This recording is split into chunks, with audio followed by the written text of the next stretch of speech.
Ah, lured back by the promise of knowledge.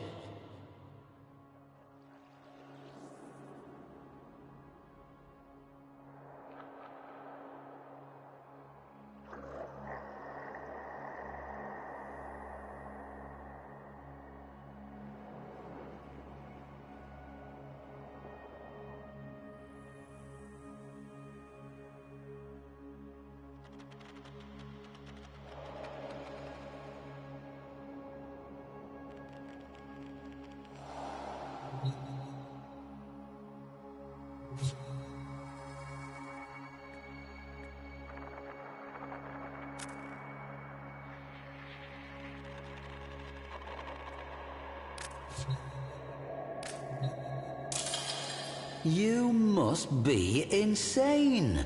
A pleasure to meet you.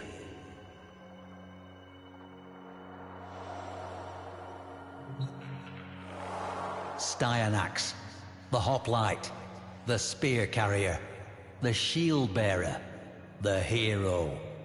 We all know the story of Styanax and Leviathan. How wily Arya outwitted the cult leader they called the Philanthropist and called her Warframe ally down into the very heart of his monstrous laboratories. And no wonder, because these events did not happen in some distant epoch, in the times of the Orokin Fall, the Great Unraveling, the Age of Despots, or the Smaragdine Concord. They happened surprisingly recently.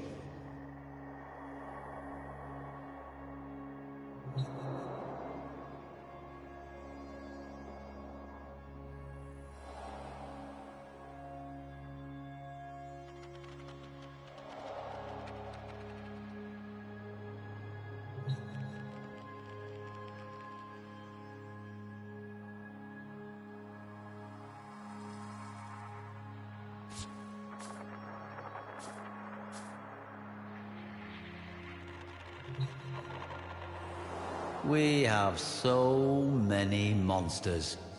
Every child in Orokin times heard legends of the Belligaunt, the Slather, and the venomous Zwaks. Those were only stories, but one was real. Its creator was dubbed the Philanthropist. A corpus renegade, he established a cult in a formerly desolate region, in a location which I have agreed to keep secret, to deter would-be looters and amateur archaeologists. The site was never abandoned, you see, and one person's historical curiosity is another's beloved home. With science, this philanthropist ensured ever more bountiful harvests and secured himself both gratitude and worship.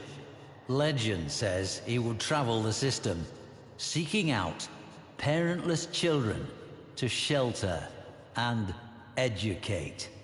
But this apparent charity concealed a darker purpose.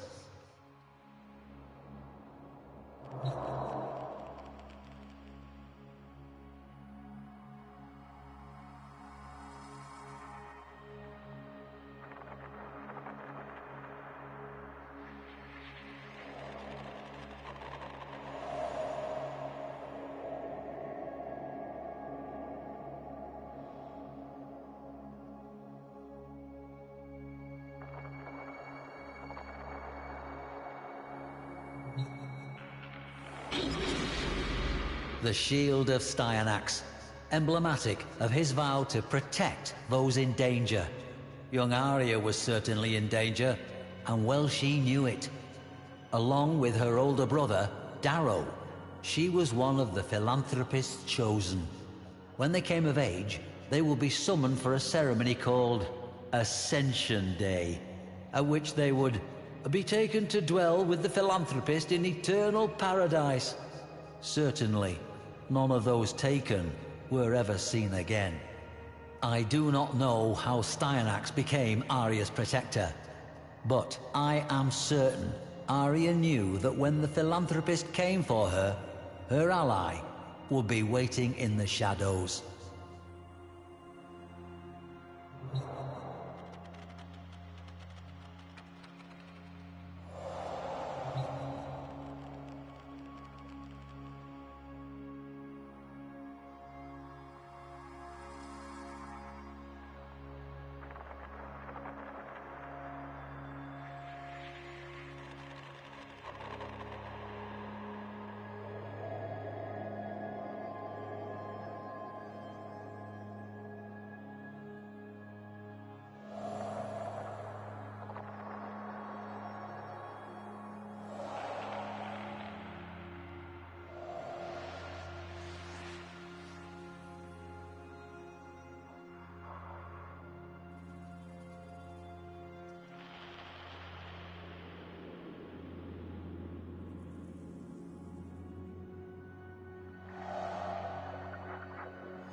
This was the fate of the Chosen, to be merged together into a single monstrous mass. Leviathan. What possessed the philanthropist to create such a travesty? We can only speculate. But we know that he had been studying the infestation, and that he believed Warframes to be weak and obsolete. Perhaps he craved domination over others. Perhaps he yearned to create new life.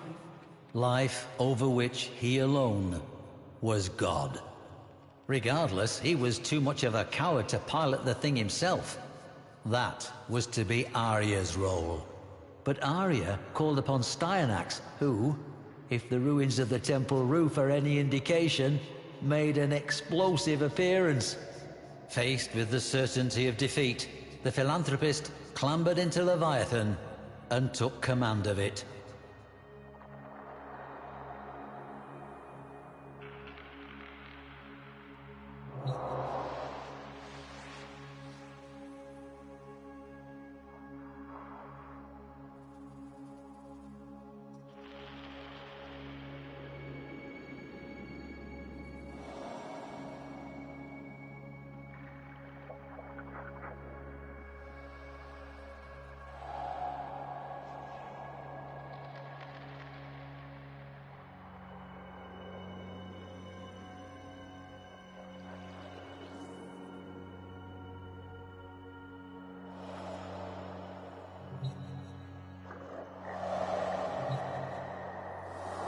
Sketches of the Sinmora helmet were discovered among Arya's possessions, implying Styanax had a different earlier appearance. Arya must therefore have been in contact with Styanax long before her Ascension Day. But how? There is a story that crops were found flattened in those fertile fields in the shape of a lotus flower, not easily visible from the ground, but detectable by an automated satellite. Styanax was there to defend Arya, and defend her he did. Colossal fist met unyielding shield again and again. With agility and endurance, the Warframe outpaced his towering foe. As the Warframe and the monstrosity did battle, Arya saw a familiar face among the multitude. Her brother, Darrow. His blank eyes showing no sign of recognition.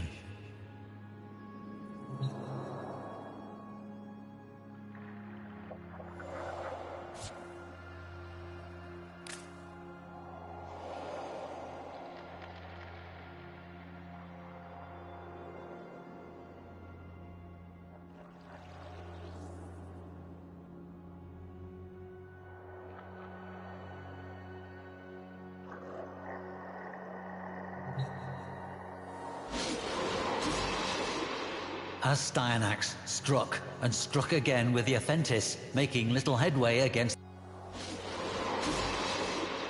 As Styanax struck and struck again with the Aphentis, making little headway against the relentless Leviathan, a final, desperate scream from Arya achieved the impossible. It awoke Darrow. From out of those thousands of fused bodies, a single mind was suddenly saying, "No." Latching his remaining arm around his tormentor's throat with the very last of his life's strength, the doomed Darrow distracted the philanthropist long enough for Styanax to act.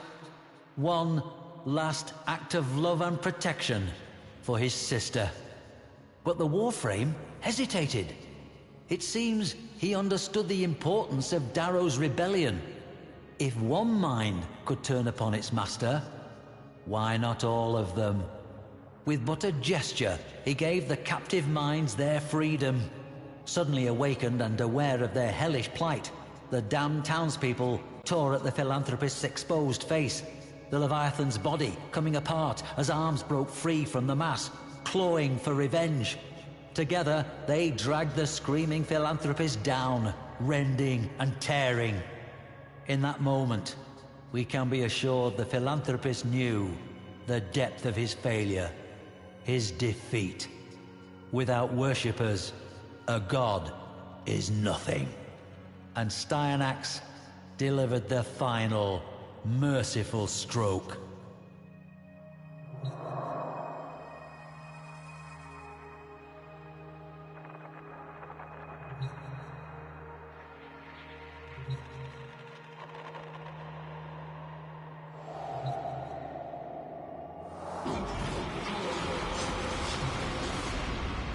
Imagine the horror the non-chosen felt in the aftermath.